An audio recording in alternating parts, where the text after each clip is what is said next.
You are an alchemist, a master of gears and glyphs, a weaver of wonders in this sprawling steampunk city. You awaken to the familiar symphony of your laboratory, a chaotic masterpiece of ticking mechanisms and glimmering retorts. The air hums with latent energy, a promise of discoveries yet to be made. You scan your latest unfinished projects, a self-winding automaton heart, a potion promising temporary flight, a device to distill moonlight, a thrill of anticipation coursing through your veins. Another day, another chance to bend the very fabric of reality to your will, to unlock secrets others only dream of. A sharp, insistent knock jolts you from your reverie. It's too early for clients, too late for apprentices. You open the heavy, brass-bound door to find a stranger cloaked in dark fabric, their face obscured by shadow, a wide-brimmed hat pulled low. Their presence is unnerving, a heavy weight in the usually vibrant corridor. Their voice, a low, guttural whisper, cuts through the lab's ambient noise, demanding an elixir, an impossible creation that would push the very boundaries of known alchemy. They speak of a concoction that will open the path, offering an unthinkable sum for your services, a fortune beyond your wildest dreams. You feel an unsettling chill, a prickle of unease as their hidden gaze seems to pierce your very soul, assessing your worth, your capabilities. The stranger vanishes as quickly as they appeared, leaving behind a single ancient brittle scroll. You unroll it carefully, your fingers tracing arcane symbols that pulse with a faint, forgotten power. Your heart sinks as you decipher the list of ingredients. One in particular stands out, something long dismissed as myth, a mere whisper in dusty tomes, the Aether crystal. It's a legend, a child's bedtime story, a theoretical construct at best. Desperate for answers, a frantic urgency now driving you, you rush to the city's grand library, its towering shelves a labyrinth of forgotten knowledge, desperate to find any mention, any whisper of its existence, of how to create such an impossible thing, or even if it ever truly existed. Your relentless research leads you through dusty maps and cryptic journals, through forgotten sections of the library where the air hangs heavy with the scent of age and decay. All signs point to the abandoned mines beneath the city, a place of grim legend. Whispers of strange mechanisms and forgotten cults echo through the crumbling archives, tales of things best left undisturbed, of darkness that consumes light. With a heavy heart, a growing sense of dread, you prepare your gear. A flickering lantern, a sturdy pickaxe, a pouch of emergency reagents, and a measure of courage you barely knew you possessed. You descend into the echoing darkness, the metallic scent of decay and damp stone filling your nostrils. The silence is oppressive, broken only by your own ragged breathing and the faint, rhythmic sounds that drift up from the abyssal depths, a mechanical heartbeat in the cold, dead earth, drawing you deeper into its maw.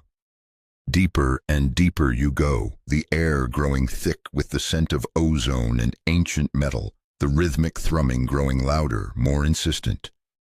Finally, your lantern beam reveals it, a colossal, dormant machine, half buried in the rock, its immense form filling the cavern. It dominates the space, covered in glowing symbols that hum with a latent, forgotten power, a silent song of creation and destruction. This is no mere engine, it's an ancient alchemical apparatus, a relic of a bygone era, designed to birth the Aether crystal itself. Its sheer scale is awe-inspiring, terrifying yet intoxicating. You spend days, perhaps weeks, lost to time deciphering its intricate mechanisms, reactivating its dormant circuits, pouring your very essence, your knowledge, your lifeblood, into its revival, driven by the stranger's promise and your own insatiable curiosity. Just as the final reagents bubble, just as the iridescent crystal begins to coalesce, shimmering with an otherworldly light, a shadow falls over you. He reappears, the stranger, but he's not alone this time. A group of heavily armed figures emerges from the deeper shadows, their weapons glinting ominously in the dim light, their faces hard and unforgiving.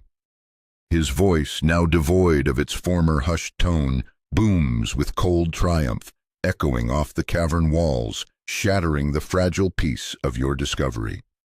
He reveals his true purpose, his monstrous ambition. The elixir isn't for opening a path to enlightenment or new dimensions, but for activating an ancient weapon, a catastrophic device hidden deep within the city's core, capable of leveling entire districts, erasing thousands of lives with a single pulse.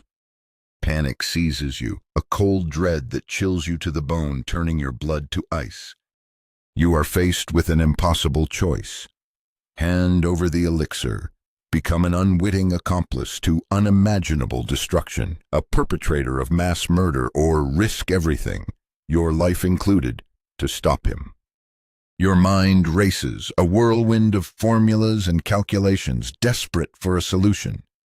With a desperate surge of adrenaline, fueled by terror and a fierce sense of responsibility, you grab the nearest volatile reagents, unstable acids, reactive metals, highly pressurized gases, everything you have left. You combine them with practiced speed, your hands moving on instinct, knowing the precise ratios, aiming for a catastrophic chain reaction, a self-destruct sequence for this ancient monstrosity. The colossal mechanism groans, protesting your interference, its gears grinding, lights flickering wildly, but it's too late. The reaction has begun, irreversible, unstoppable. The explosion rips through the cavern, a blinding flash, a deafening roar that threatens to tear your eardrums, shaking the very foundations of the earth. Debris rains down, molten metal and jagged rock cascading around you. You scramble, wounded and disoriented through the collapsing tunnels, barely escaping the maelstrom of fire and twisted metal, the searing heat licking at your back. You emerge into the cool, silent night air, gasping for breath, your body aching, covered in soot, grime, and blood, a survivor of your own making. The city lights twinkle below, serene and utterly unaware of the catastrophe you just averted, the death sentence you just commuted. You look at your trembling hands, scarred by chemicals and fire, forever marked by the choices you made, by the burden of knowledge. You saved them, saved the city from a horror they will never comprehend. Your life is forever altered, marked by the echoes of that subterranean blast. But as you watch the tranquil city, a chilling thought strikes you, a realization that twists your gut, colder than the night air. The stranger didn't want the crystal for the weapon itself. He wanted it to power him. The true weapon was not some machine, but the man who sought to control it, a man who now, thanks to your intervention, possesses the power of the Aether crystal within his very being. He is still out there, more dangerous than ever, a living, breathing weapon, and you, the alchemist, have unknowingly created the city's greatest threat, unleashing a force that will one day return to claim its vengeance.